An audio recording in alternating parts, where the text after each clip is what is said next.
IQs in developed countries has been substantially dropping.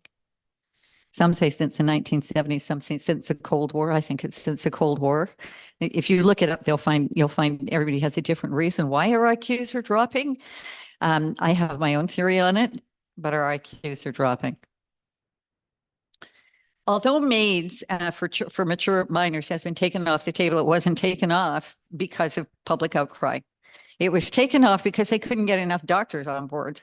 So it's important to note that the cognitive part of the brain, the frontal lobe, this is really important, folks, really important. The cognitive part of the brain, the frontal lobe, the part that reasons, problem solves, looks at long-term consequences, is where empathy lies, philosophizes, where we come to conclusions. It does not fully develop until someone is 25 years old. Yeah, look it up. That's the average. 23 for girls, about 26 for boys. Yeah. No, average of 25. So the term mature minor is a deception. I don't care how mature that kid is. You cannot draw on a resource you don't have. And that brain is not developed. That part of the brain is not developed until they're 25. So the idea that that this was even on the table for discussion without parental consent, suicide, whether it's assisted or not, will cause the most extensive trauma you've ever seen, usually affecting somewhere between 7 to 10 people. What do we do then? Euthanize them all under the umbrella of incurable mental illness? Is that what we're planning on doing? Interesting that Canada has the highest rate of organ transplants from maids. Okay. Yeah, highest rate of anywhere right here in this. And guess what? The BC government has been applauding this. Look, this is not something I think should be celebrated. We ought to be investigating this. You know, it's terrible. Safe supply drugs. Wow, that was genius. Firstly, Purdue Pharma had to admit to being a direct cause of the opioid crisis and was charged with 3 felony charges. How is it possible for our government are now offering this for free to minors? Again, without parental consent, standing between parents and kids again. So it appears the pharmaceutical industry and anyone who benefits financially from them are not going to let a good crisis go to waste, no matter which way we slice it. So we have already noted that self-medicating, drug addiction, alcohol abuse can be a symptom of trauma. So we traumatize an entire population of people, including our young, with COVID and then offer them free drugs. What could possibly go wrong, folks? And we use deceptive terms like safe supply. Well, so is it a surprise that our overdoses have climbed by over 400% since 2019? Who's coming up with these ideas? I think it's astounding. I think actually who's ever coming up with these ideas, this is a good indication that our IQs have dropped, folks.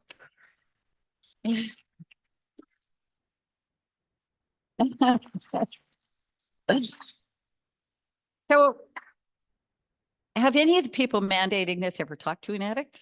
Doubtful. Are they drug and alcohol addiction counselors? No. They were warned beforehand that these drugs would wind up being sold or traded to organized crime for stronger drugs, and they would wind up in the hands of our youth. It appears that no one in this country wants to stay in their own lane of experience. And all are alienating parents from children and causing trauma. The very people who are mandating these dangerous policies are the same people who are preparing under B36 to take control of the counseling industry. Clinical counseling mostly are boots on the ground people, using buzz statements like protecting people from counselors. May God help us all. I guess they haven't quite figured out that it isn't the counselors we need protection from.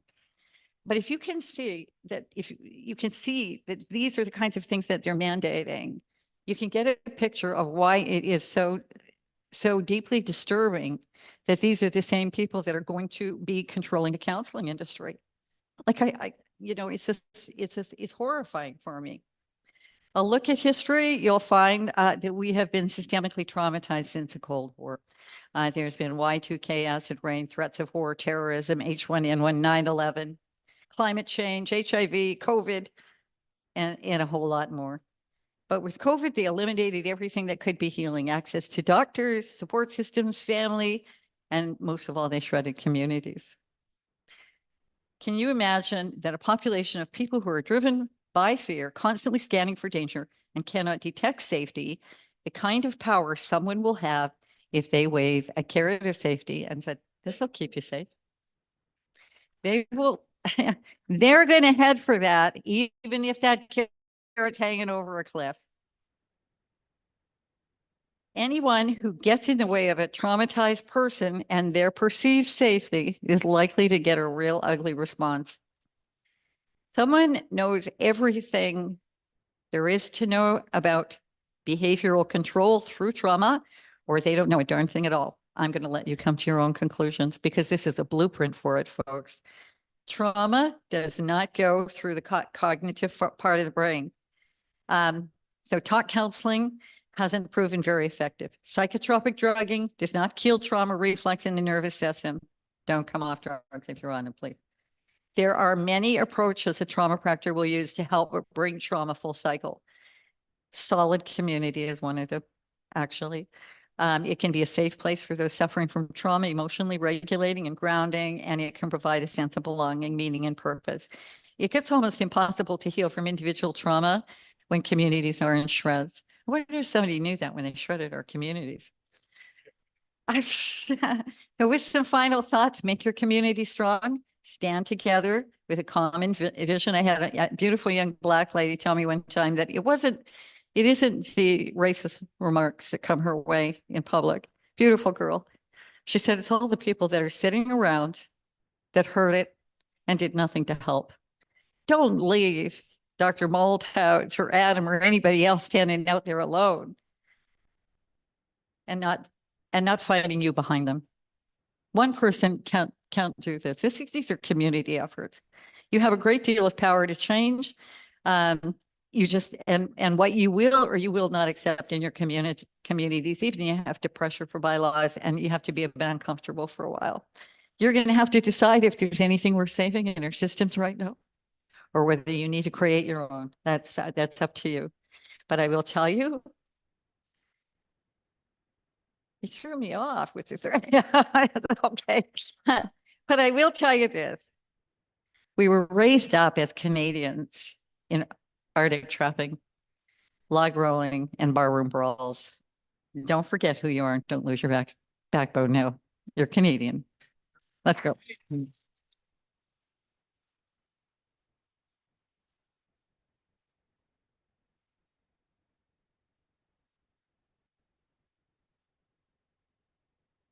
Thank you, Michelle.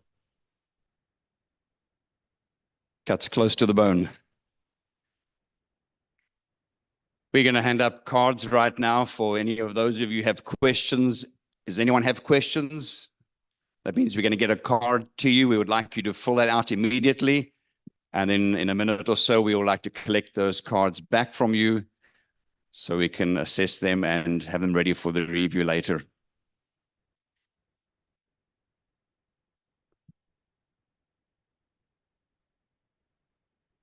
I wanted to ask the question as we're doing this evening. Does this nation deserve what is happening? Well, someone once told me something, you deserve what you tolerate. That's painful to hear. But you know, God's given us all a voice to stand for the right things in life. And to do the right thing often is the most difficult thing. And what you're doing here this evening is not necessarily an easy thing. But we are called to make a stand together and to be a voice of reason that brings life to the Canadian population. And that's what we want, right? Good. How are we going with writing down the questions? Can we get those cards back from you? I'm sure we can. Is Jessica going to get the cards? You want to receive the cards from those who've written them out? When you're ready, just put your hand up and she'll come to you. Right this side, Jessica.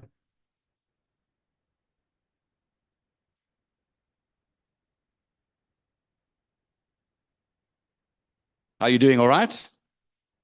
Good. Wonderful.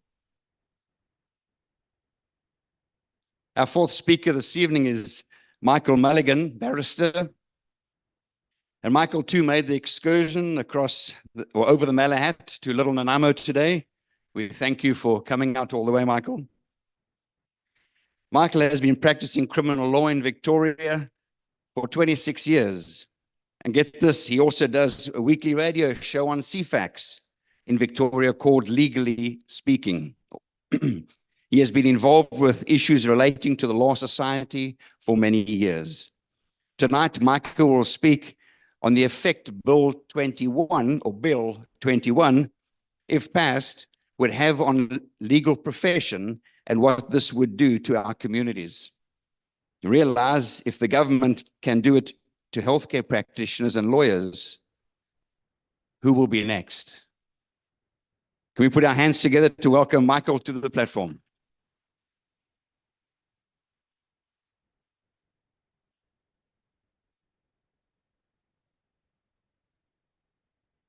Thank you very much. I must say, when I came here tonight, one of the interesting things being a criminal lawyer who does from time to time spend time in other communities up and down the island is you wind up with sort of a unique and not always happy impression of communities you're in. Because usually when I'm showing up, it's not about some happy event. It's about some terrible event. And I must say, I was sitting here tonight thinking, well, this is a nice replacement memory for Nanaimo. I'll think about this lovely place, a beautiful evening. But I must say, I'm going to go away from this with some different thoughts than I think I came in with, having heard from Lana about what the state of affairs here is in hospitals and for nurses. And that sure sounds a whole lot more like the sort of issues that I'm dealing with professionally than I thought I would hear about. So thank you so much for telling us about all of that. So I got my work cut out for me here, trying to keep you all engaged about why Bill 21 should matter to you, particularly when I'm competing with a playoff game. So to give some context, I think I need to tell you a little bit about how the legal profession works and what change this bill would have, and then some explanation for why the government might be pursuing it. And so the first thing to know about the legal profession is the legal profession is independent of government. And it's important that it is. It's important that it's independent from government so that if you are accused of doing something wrong, if you're accused of doing something wrong as a doctor, if your house is being searched, if something's being seized, you're charged with an offense, your children are being taken away, whatever it might be, you're able to hire somebody like me who is not beholden to the government. And that is true at the moment. The Law Society is independent of the government. It genuinely is. The benchers, which are like the board of directors for the Law Society, are elected, over the overwhelming number of them are elected by lawyers themselves. And the reason it is set up that way is not to be some benefit for lawyers. It's similar to why we have independence for judges. That is not a benefit for the judge. We don't have judges appointed in a way that they can't be removed if you don't like their decisions to somehow benefit the judge. We do that so that when you wind up in front of a judge and they're making some decision, particularly when the other side of it is the government, which is not at all uncommon, it's every day I'm in court, the other side of it's the government. You want to have an independent judiciary so that the person who's making the decision about your life isn't answering to the other party that's trying to do something to you. That's why we have it. But an independent judiciary isn't a whole lot of good without an independent legal profession, because judges don't roam through town looking for injustices and trying to fix them. And so it is critically important to you if you want to live in a society which is free and independent, and you want to have some person you can call when there's some apparent injustice being done to you. And it's sort of, I think, perhaps suitable that I'm here at the end of the list of potentially problematic bills speaking about Bill 21, because when some of those things might happen to you, you want to be able to call somebody who's not beholden to or worried about the government looking over their shoulder. That's why it's so important that we have an independent legal profession, and we have that. And so at the moment, if you look at the Legal Profession Act, it's the one that gives sort of the guidelines for how the Law Society operates. Its number one objective is this: to uphold and protect the legal rights and freedoms of all persons. Pretty tough to argue with that, right? This Bill 21, if it passes, it hasn't passed yet, is going to change what the objects would be of the entity that would regulate lawyers, okay? So first of all, the government would have much more control over who's appointed to be on the board to make the rules. That is a concern because that reduces the independence of the legal profession. But it's more than what might theoretically happen as a result of the government having additional control and being able to appoint more people. Right in the legislation, right now, they would remove what I've told you the objective of the Law Society is now: rights and freedoms of all persons in British Columbia. And they have replaced it with a list of things which are largely political priorities of the current government. Now, they include things like, the second thing on the list is that the Law Society would be charged with doing things to implement the United Nations Declaration of the Rights of Indigenous People. Okay, that's number 2 on the list. Now, some people might think that's a good idea. Some people might think that's a bad idea, right? It's not appropriate, whatever you think of that goal, that the regulator of the legal profession has a political goal as one of its key objectives. That's just not appropriate. And even if you're somebody who thinks, well, that's just a universal great thing, who could be against the UN Declaration on the Rights of Indigenous People, even if you think that's great, you might not like the political priority of the next government. And the point of the matter is, think about this. Like, we've had a discussion now about, things like the effect of treaties or the effect of legislation. You've heard there's controversy about the agreement in Haida Gwaii, or there was controversy over the proposed Land Act that was backed off on.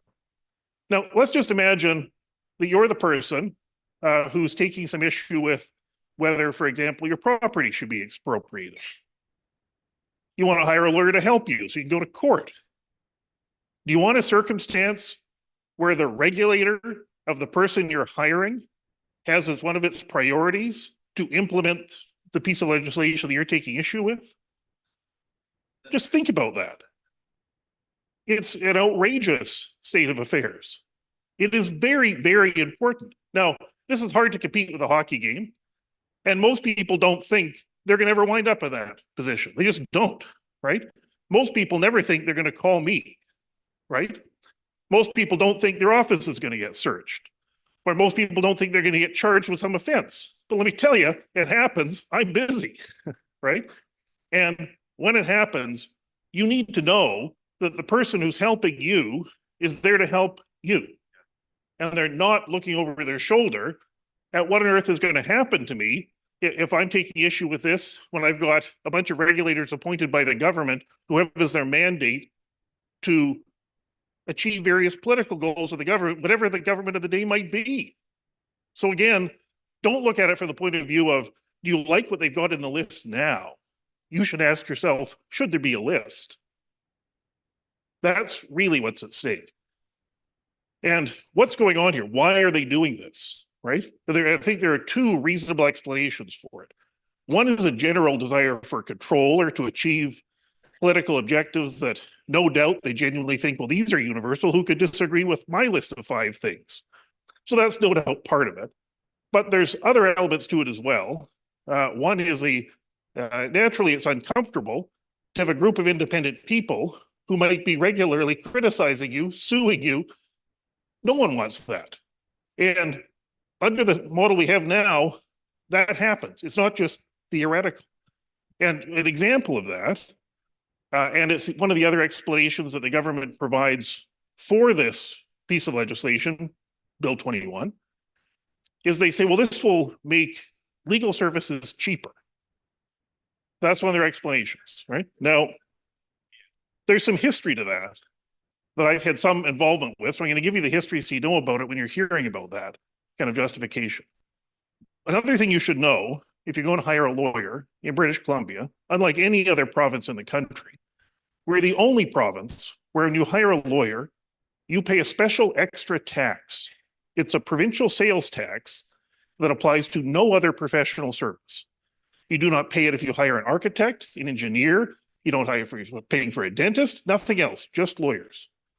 It was introduced in 1992 by the then NDP government. Mosa Hoda introduced the legislation, if you remember him. And when he introduced it, he said, this tax on lawyers' bills, and make no mistake, the lawyer doesn't pay it, the client does, right? This is to fund legal aid in the province for poor people that can't afford a lawyer, okay? What happened after about 5 years is the tax wound up collecting more money than the province would give to the Legal Aid Society, okay? At that time, the then opposition, it was a Liberal opposition at the time, there's a fellow named Jeff Plant, he was the critic.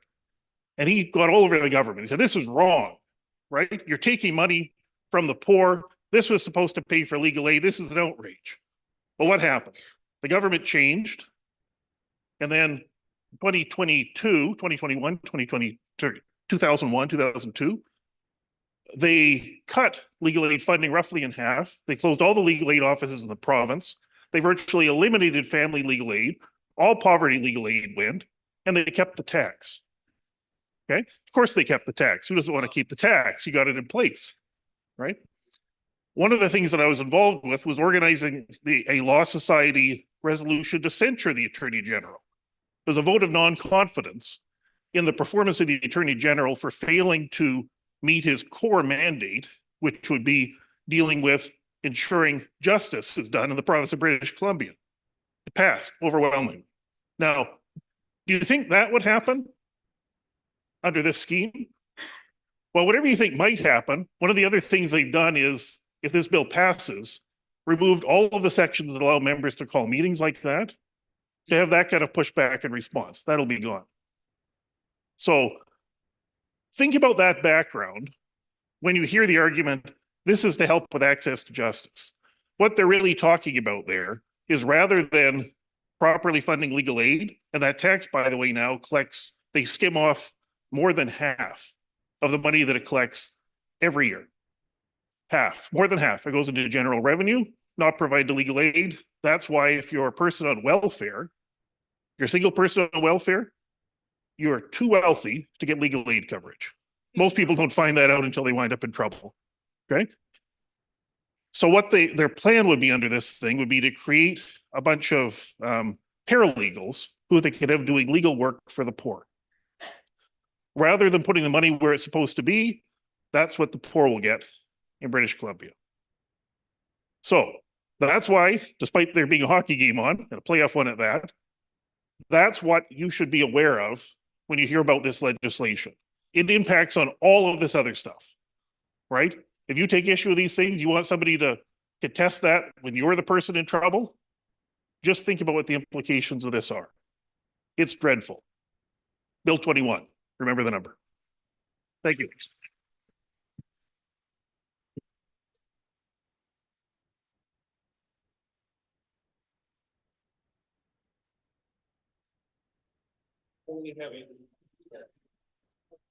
That sure got the juices stirring. Absolutely. All right. Once again, we want you to put your hands up if you will have any questions, so we can get some question cards to you that you can fill out for us very quickly. All right. We've got some in the front here. Right up front. Yeah. Yeah.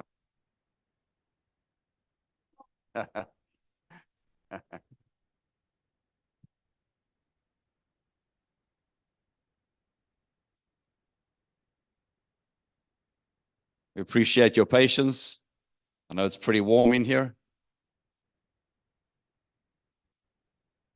One thing I'm assured of, just being able to hear the speakers this evening, is not only I, but you have lots of news to tell our neighbors, to wake up our families and friends, to let them really know what is really going on. Yeah.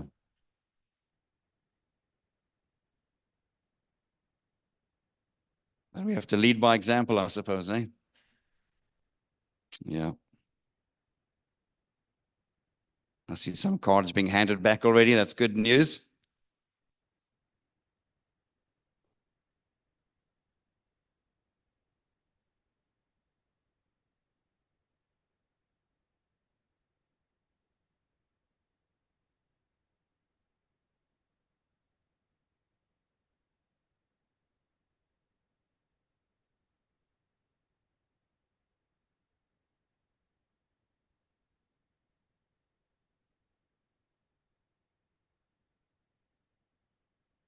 Please don't be shy. If you are thinking you have a question, please write it down.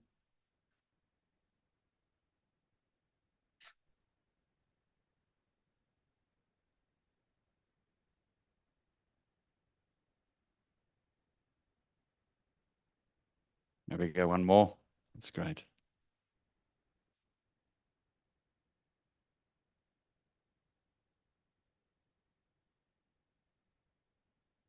Well, our final speaker this evening is Adam Walker, MLA. Yeah, you can give him a hand. Sure, why not? Adam is local from Parksville.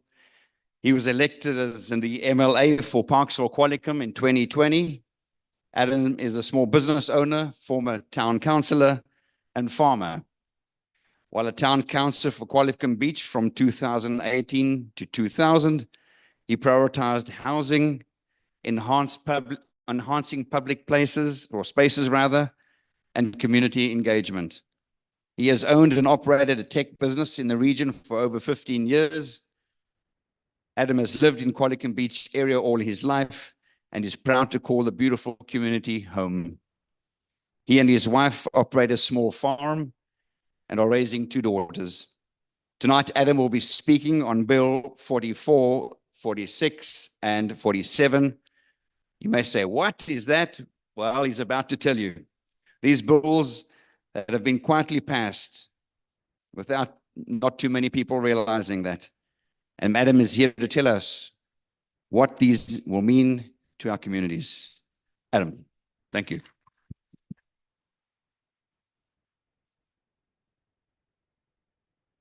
Good evening, everyone. I know there's a lot of questions that we want to get to, so I'll try to keep this short. I'm assuming that most people in this room know what Bill 44 is, but I'll run through it as quick as I can. The one parallel that I see with Bill 21, Bill 36, and Bill 44 is that we are going to see likely this government do the same thing they did with 36 and they did with 44, which is invoke closure. You know, Bill 44, we were halfway through debating this bill, and government said, we've heard enough. We want to make sure that we get on helijet. We don't want to miss the ferry. We're going to cancel debate halfway through the bill. And that was the end of the democratic process that I was sent to do and others were sent to do. So let's take a step back, is that we are in a housing crisis. I think most people recognize that the price of housing is very much out of touch with reality for a lot of people in our community. As an MLA, I have so many seniors coming to my office that have been evicted, that have very little equity, and then find themselves in a situation where they're going to be living in their car. We get pool passes because that is how they're going to have a shower. We give them bus passes because they can't afford gas, like $2 a liter. If you're making $1,100 a year or a month on the government surplus subsidies or GIS and all that, you can't get by on that. And so I think we need to recognize that we have a problem with housing. The province, we've seen hundreds of thousands of people move here in a very short period of time. And the government of British Columbia's solution was, we see a problem. We're going to do this solution. We're not going to listen to local government, but we're going to give them all this problem. So Bill 44 changes the way that zoning works in the province in basically everywhere. If you live in an urban area, you at the end of June will have your properties mandatorily rezoned. Councils can't vote against this. Now, there is a member of council here who did vote against some of this, and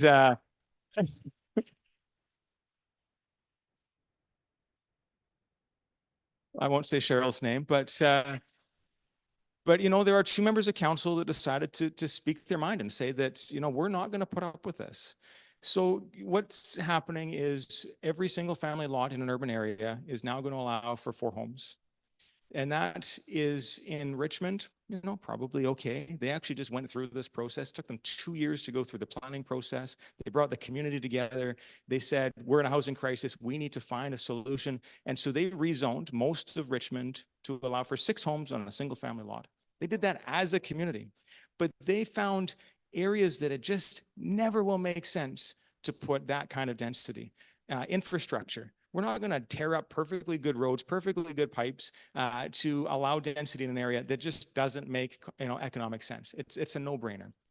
They also recognize that they're on the hook for a large portion of the public transit costs. Well, why have sprawl with high density units all over the place if you're going to be stuck as a local government paying for the transit? It just didn't make sense for them. So they came up with a plan where they said, we got to come up with this many homes. We're going to, as a community, figure out where they're going to go. And it took them a couple of years, and they did that. What the province did was, without talking to local councils, is they have gone through the process where by June 30th, every local government has to pass bylaws that allow for these 4 homes on every single family lot. And as we were going through the debate, I went through some of the notes. Hansard, you can see what everybody said to the bill, and it's worthwhile looking at this up. I wanted to, this is important to me. I was on town council for a couple of years. If whoever's been involved in official community planning processes, thank you. If you have been involved in it, it's so important. We come together as a community, we say, this is what we want to look like as a community 5, 10, 20 years from now. And what's now happening is councils are passing laws that basically say this is now going to be allowed everywhere.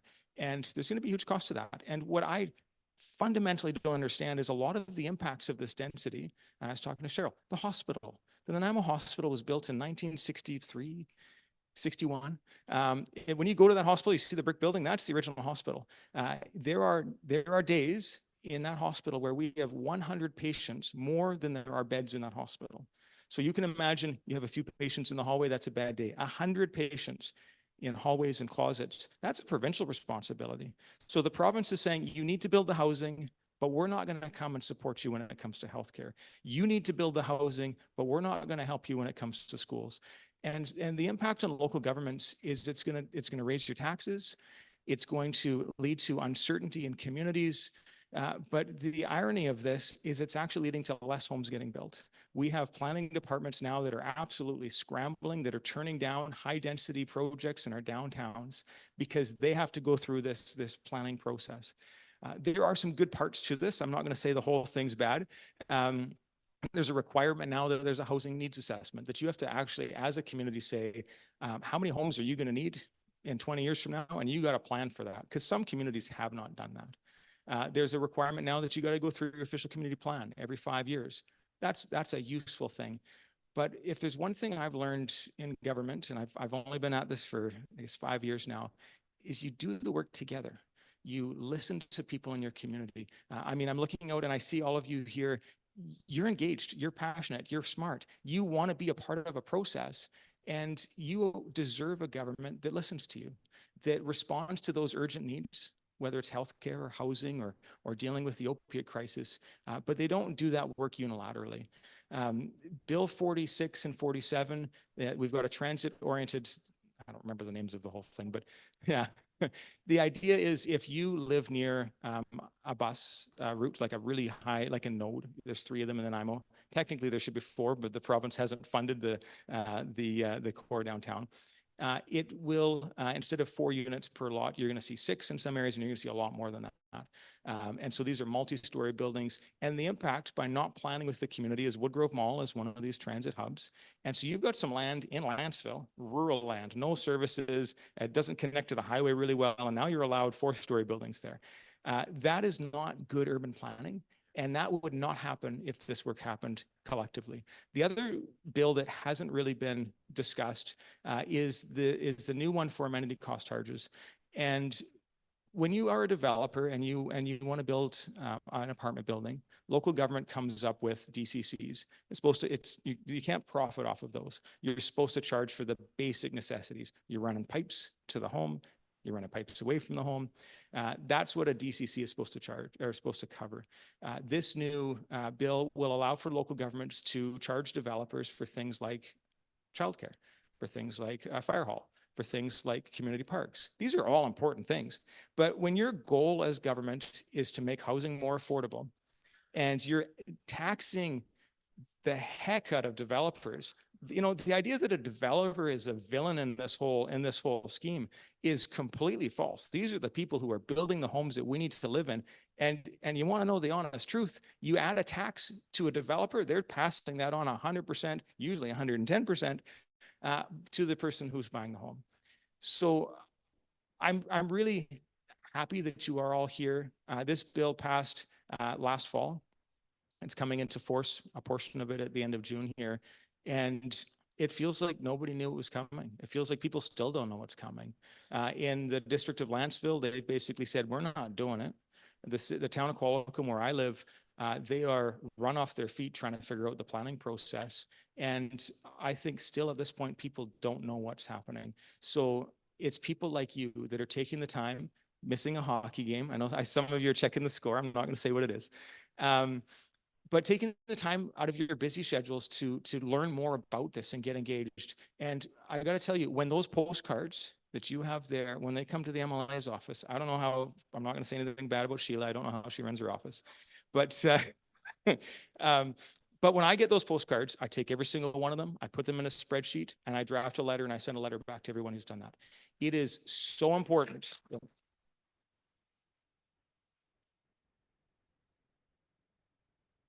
It is so important that people get engaged in the process.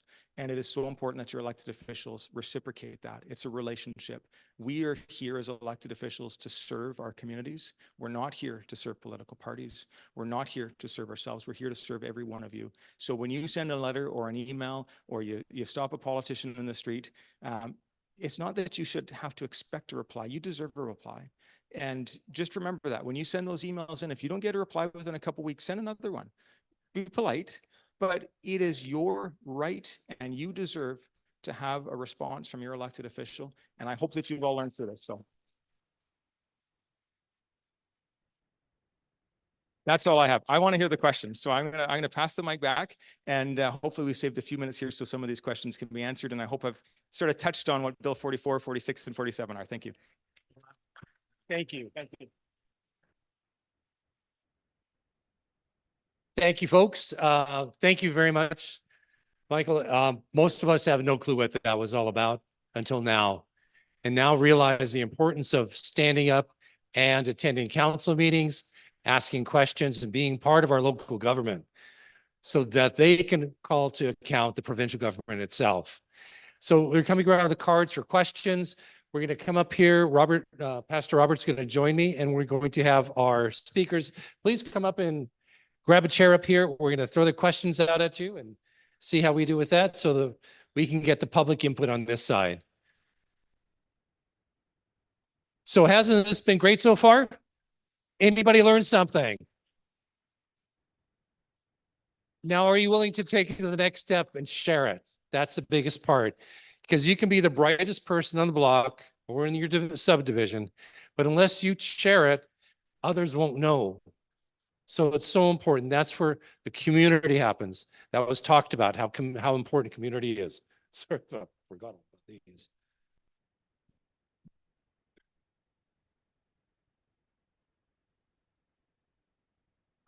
Jessica's got the questions.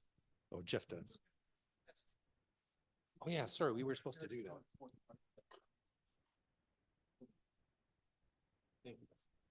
Yeah, that's good.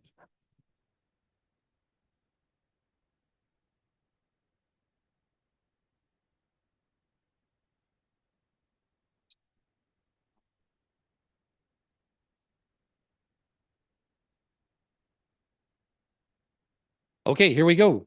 First question is directed to Dr. Malthouse. What do you know about the motivation justification for Bill 36? Also, who are the authors of this bill?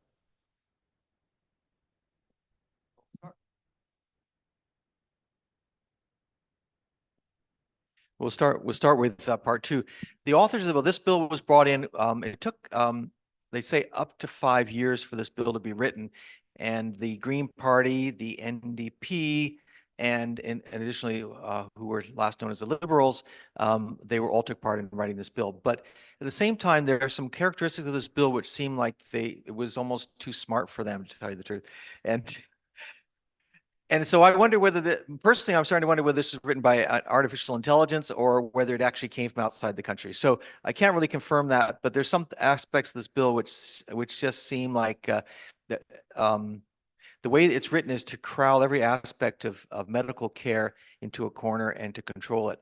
And yet there's still a lot of things, and in that control is left this vagueness of the terms that are used in Bill 36, which allow interpretation later behind closed doors. What was this first part? I'm sorry. Does that answer the question? Not entirely. What is the motivation? Oh, I don't know, but I think, Justification. yeah, well, I guess you'd have to kind of guess at this because you don't really know, but it would seem that from the outcome or what the effect this will be, the motivation is to top-down control of the medical profession. Now, it seems to me that healthcare is deteriorating before our eyes, and that that whole term of build back better, maybe the plan is that you have to destroy first before you can build it back in the likeness of what you think is best. But I don't think this is the motivation is actually for the health of the population. Oh, thank you, Stephen. The next question is for Michelle. And it says, you said transgender youth are a result of trauma. Can you elaborate? I said gender dysphoria is listed as a trauma symptom.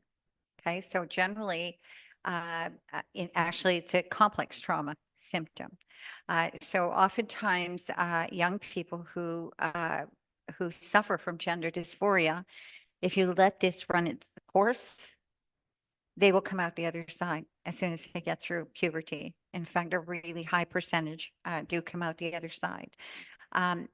We're not, their kids right now aren't getting appropriate counseling. Nobody's attacking the trauma aspect of things.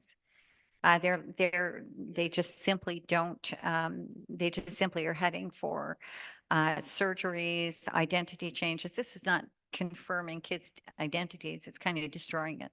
So, so for the most part, gender dysphoria is listed as a trauma symptom.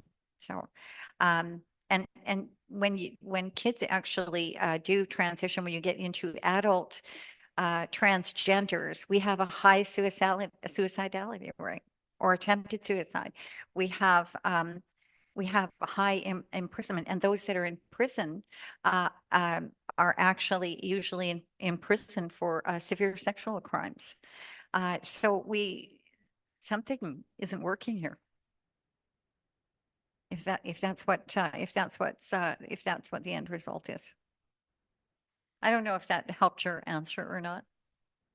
I think that's pretty close. Yeah. Thank you very much, Michelle. Next question, Delana. Why are your nurses not just walking out? Want the truth, or do you want a fluffy answer? We'd rather have she asked truth or fluffy. What do we want? Okay, there's your answer. Okay, I'm gonna go out on a limb and probably lose my job for saying this. VIHA has such a monopoly on this island. They rule, and you mess with VIHA, you'll be lucky to work in a hearing aid clinic. And walking out and go where? You're still under VIHA's thumb, their umbrella. And I mean, I've been a nurse for 40 years. And I still don't want to walk out. I mean, yeah, I'd like to work in a flower shop, but you know, I just feel I can only speak for myself and what my friends say. We still have a lot to give and a lot we want to give. We have a lot of energy, and there's still so much we love about our jobs. They're not all as I described. There's wonderful, wonderful people out there. So why aren't we walking out? Well, what are our options? We're nurses. And like I say, on an island that if you look at the geography, just what VIHA controls, it's not like there are a bunch of health authorities that you could say, you know what, buzz off, I'm going somewhere else. So I think that's the biggest reason. In fact, I'm going to say I kind of know that's the biggest reason. So thank you.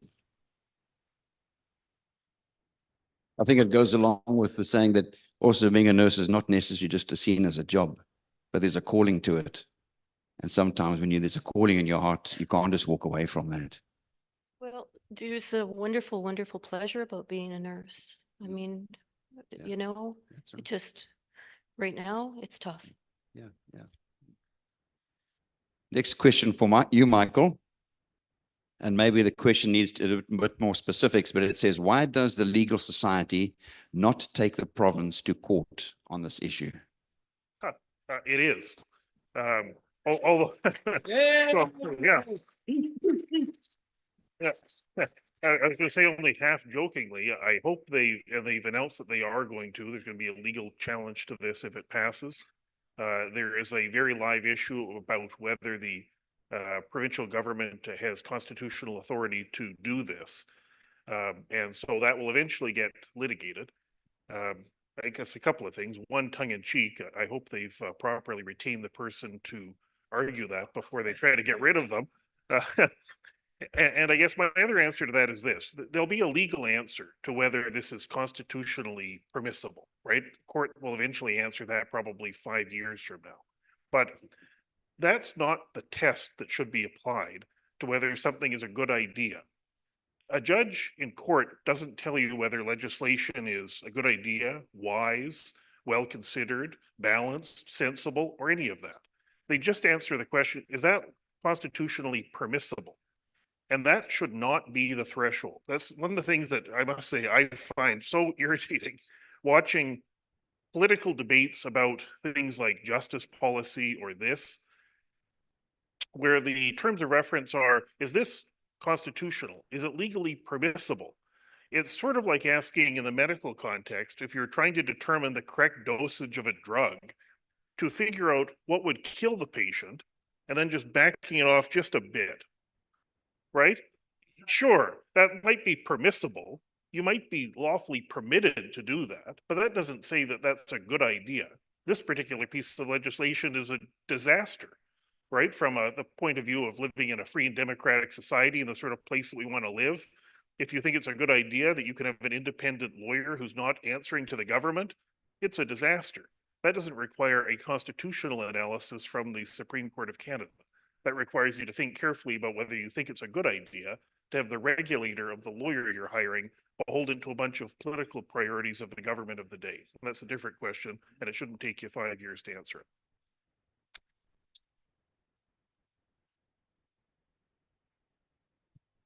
Thank you very much, Michael. Adam, a question for you. Can you provide some details of Bill 36 passing? I heard it was passed late in the night with very few MLAs present. Is this the case? Nothing happens late in the night in the legislature anymore. Even the Friday rules. I mean, we used to get out at 6 o'clock. Imagine that work all the way to 6. But we changed the hours of the day, so we got out at 5:30, so those folks could catch their helijet and catch the ferry back to Vancouver. So no, it was not a late night sitting. Bill 36, similar to some of the other bills that we talked about, did have closure invoked. Shirley Bond was just asking question after question after question. I don't even think she got through a third of the bill. And government said, we're done debating this and we're moving on. So, I mean, that might be late night for some folks, but yeah, definitely not. We weren't sitting till 2 a.m, that's for sure. So thanks, Adam. Question for you, Stephen. Would you, here it goes, it says, would you please ask Stephen if he would please run as an independent in the provincial election for Nanaimo?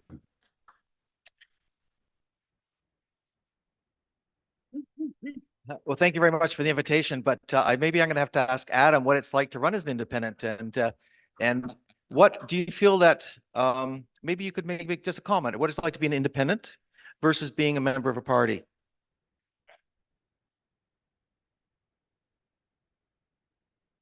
You can do and say what you want.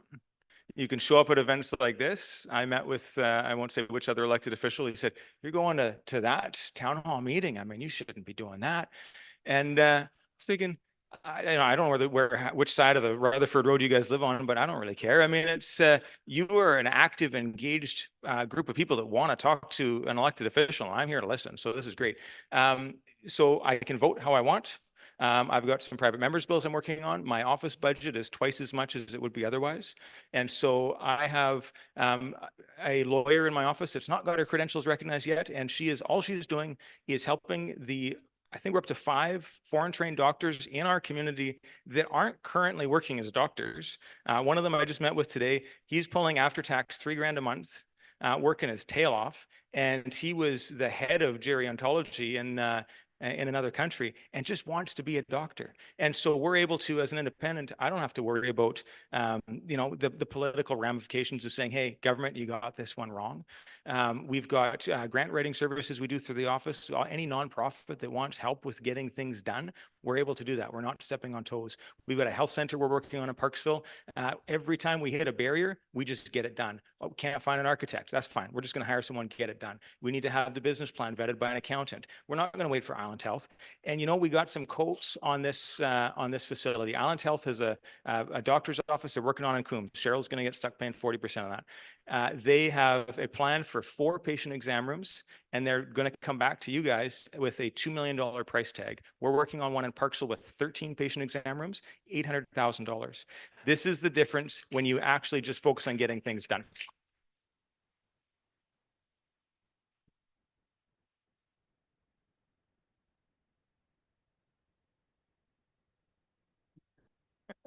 We have another question for Adam here through the Zoom event that we're having going on right now. It says it's a 2-part question. Why did Adam vote on motion 3, which was against our right to protest? And why did you not vote on bills 31 and 36? I'm pretty sure I voted on Bill 36. I'd have to go through Hansard and see how I voted on these. Motion 3, so that'll be a motion on the order paper. I mean, I don't mind. I've got no cell coverage here, so whoever's on Zoom there, if you want to give me some clarity on those. I believe Bill 36 went through when I was, I think I was still in the party at that point, but I'm not sure. I'd have to go through Hansard and just see where everything's at. Oh. Bill 31, Emergency Management Act. Yeah, I didn't vote on that one. So a division was called, and I was occupied dealing with an emergency in the constituency. Bill 36 says that I was absent. I'd have to check the dates on when that was. Bill 44, I did not vote. Oh, yes, it's got a check mark, so I voted against Bill 44.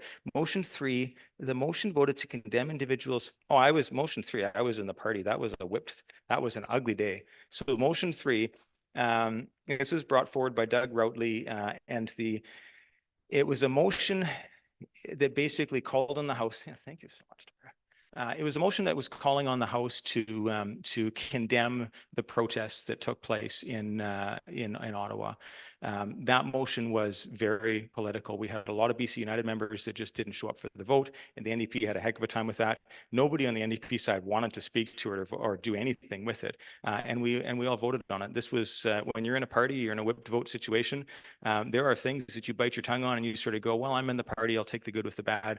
I'm happy I don't have to do that anymore, and I'm looking forward to continuing in this role after the next election. Thank you, Mike.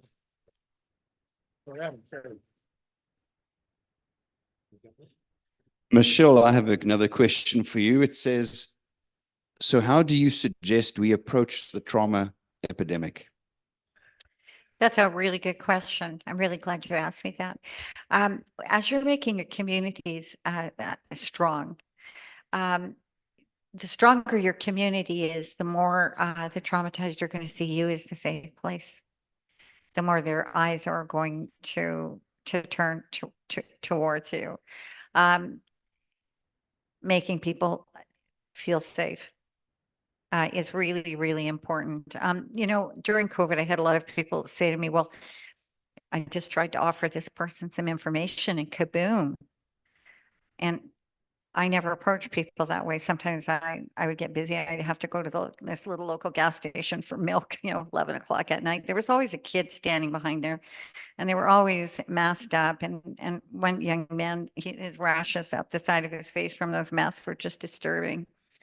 And I used to say, wow, I feel so sorry for you. It's got to be really tough, standing there with that mask on all those hours. And they'd say, it is, I can't breathe. I'd say, well, whenever there's nobody in here and you have a break, you go take that off. That can't be good for you. And they'd smile and say, promise I will. It's never going to be about what you say to them, because they are not going to process that. But it will always be about how you make them feel. So that's what's really important. So extending your hand, families that have exploded. Look, there's all kinds of things that you base your family structures on other than this.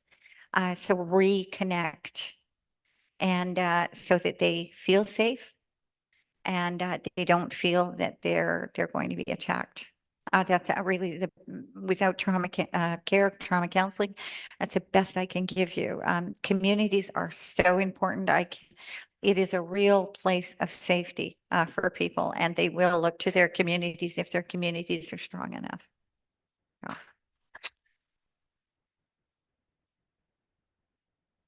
Next question for Michael in regards to Bill 21. What is the position of the judges, or do they have one? That's interesting. If they have one, I wouldn't know what it is. The provincial government is supposed to consult with the judiciary before legislation that could involve them is introduced.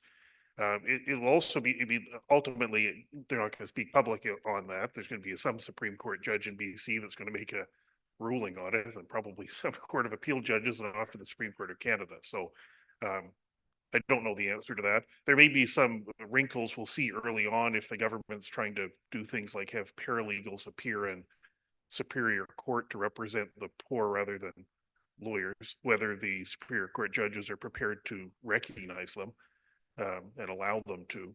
So there, we may see some early signs of it, but because they're going to be called upon to answer it, they're not going to make a public position clear. So, thank you, Michael. Question for Lana. Where and what are the responses of the unions and colleges? Just wait, where or when?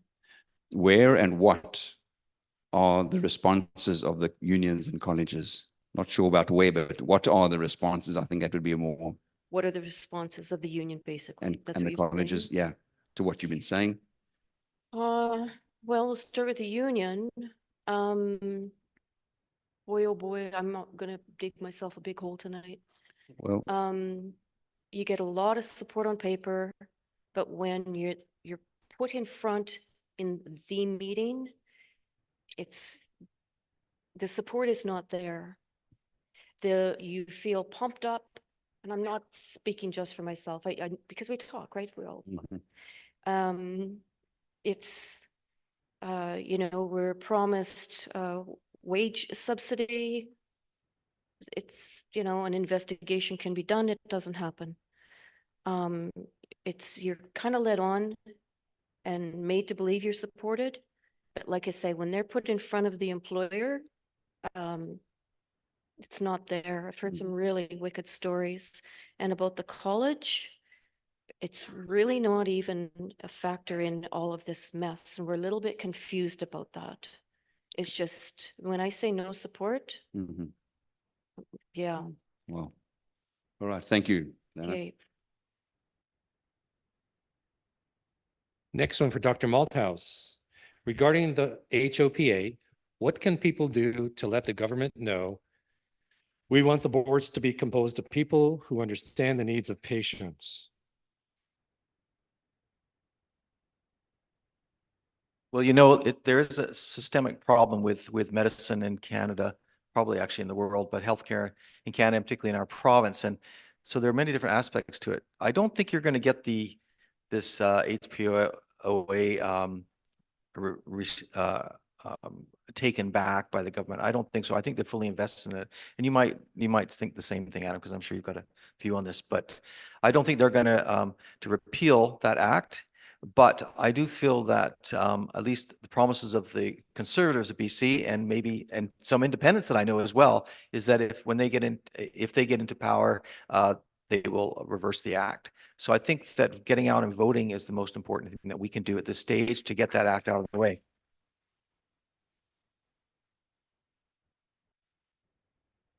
But I think the thing is, though, that we do have a problem with medicine, and I think what's happened in these last years has revealed the weaknesses. Certainly, there's a weakness in the ethics of the practitioners, and we've seen this. They haven't stood up for their patients. They're more feared of losing their jobs. I'm not saying this is right across the board, but we certainly see this flavor throughout medicine, and people have lost their trust. And so what is it going to take for medical practitioners, healthcare practitioners to regain the trust of their patients. That's a tough one. That is tough because once you've betrayed your patients, it's almost impossible to get them back. And unfortunately, the generation that's coming up, I don't think they're any better. I don't think they're more morally sound than the doctors that were there already. We do have to appreciate that there was a psyop done here, that propaganda through the media and so on was used to attack the doctors way back. So we've always had this idea of algorithms to treat patients, and then eventually ends up with a pharmaceutical drug at the end of the algorithm. And so doctors have been trained that that's the way you do it, make the diagnosis, give the appropriate drug. And AI is going to challenge us with that, right? Because AI by patients, some studies have shown that AI is thought to be more empathetic than doctors and more accurate. And if you can't get in to see your doctor, of course, you're going to go into a booth where AI will treat you. So I think this is an issue. Ethics, morality is really important, and connecting to patients again, because most doctors are now at the end of a telephone, telehealth. Prior to that, they were looking at their computer screen and not looking at the patients. And patients judge that compassion is most evident when a doctor pays attention to them. And that's been lacking in the exam room for some time. So there are a lot of things that need to be changing. And then finally, when Rockefeller medicine came in, it was an idea of diverting the money into the hands of the regular doctors who were prescribing pharmaceuticals for everything, which was a Band-Aid at the best, stabilizing someone. But in most cases, it actually made the patient worse. So you created a revolving door of medicine where they go out, they come back in. And doctors say they don't have time for empathy because they're too busy. Because they're stuck in the paradigm where they're actually not curing people at a deep level. They're just putting Band-Aids on them, and then they go out and, another disease is being created by the side effect of the drug. So I think we need a real paradigm shift in medicine, healthcare in general, as part of the package. So we need ethics, and we need a paradigm shift. We need doctors and healthcare practitioners to figure out what makes them different from artificial intelligence. Because if you act like a machine, you will be replaced. So what makes a human different from a machine? And that's an investigation that we're all going to have to undergo here, particularly in the medical profession. Thank you, Stephen. Michael, I have maybe a political question for you here. It says, what do you hope from the BC Conservative Party or the United Party? Well, with respect to Bill 21, both the Conservative Party and the United Party are opposed to it. The Conservative Party issued a release saying they will oppose it, and if it is passed and they form government, they will repeal it. And the United Party has said they are opposed to it, which you would hope would translate into repealing it if they formed government, rather than just changing the political priorities from the ones of the current government to whatever the political priorities of the next government might be, which would be the worst possible outcome. So I was happy to hear about the proposal for repeal rather than just a change of political priorities, which was my concern. Thank you, Michael. Couple more questions, and then we'll close up the meeting here. So this is to Adam. Do any of these bills touch on the tenant-landlord relations and responsibilities, that being 44, 46, and 47? Not really, but there is another bill, and I was torn, that was just passed, that changes the time it takes to kick someone out for personal use. And so that's changed from 2 months to 4 months. And it's so hard between the residential tenancy branch not being able to do their job. And I mean, if they see this, I know they're doing their best, but like, honestly, there needs to be a complete overhaul of that organization. And the vilification of landlords. It is no surprise that we have very few people who are excited, and the high cost of construction. There's very few people excited about getting into the idea of being a landlord.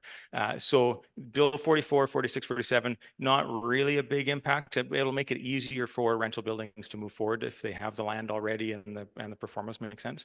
But yeah, the bill that did just pass, that, like I said, I was on the fence when someone close to me was evicted with 2 months notice, and gosh, it's hard to find a property right now. And so that one did pass, and that's something that will come through and very soon impact landlords. Again, just another nail in the coffin for the private rental industry. So thank you, Adam. Thank you. Lana, another one for you. What does WorkSafe say about the effects of drugs on employees? Drugs on the employees? The effects of drugs. Okay, works, well, the sound supportive. Now, WorkSafe, we go through them. I'm going through WorkSafe right now. And it's a full-time job, all the meetings, all the documentation you need to support. It's literally a full-time job. And what we want is compensation for, missing work. For example, just today I got a text from one of my friends, another incident. I won't go on with it, but he had 25 pipes on them. Some were broke, 2 carries got cut.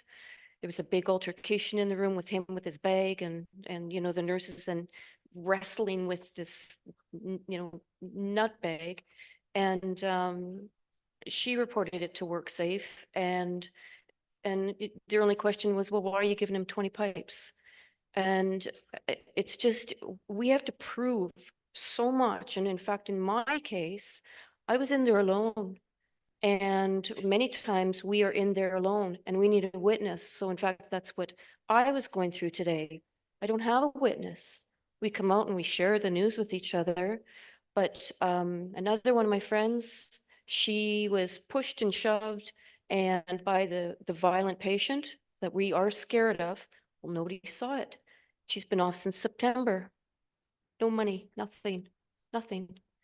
And so, I feel like every question is like digging me a deeper hole. But we have to prove damages again and again, and it takes a lot of proof. We also need a psychiatric assessment before we can get 1 penny. And they say that can take up 6 to 8 months. Well, Oh, we need to work. So everything is very disappointing. It's very anticlimactic.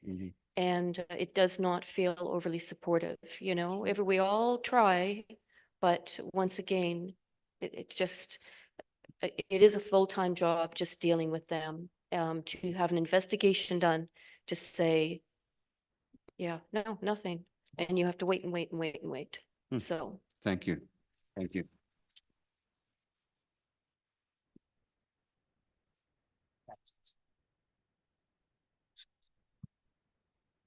Well, that's the end of the question for tonight. We've got a little bit of closing to do here, but I want to thank all our speakers tonight. Weren't they great up here?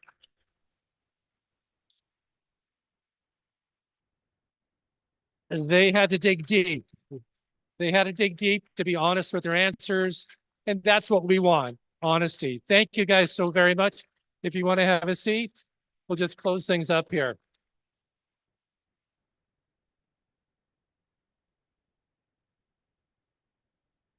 So there was a lot to take in tonight. And some of you may still be thinking, but I'm just one person.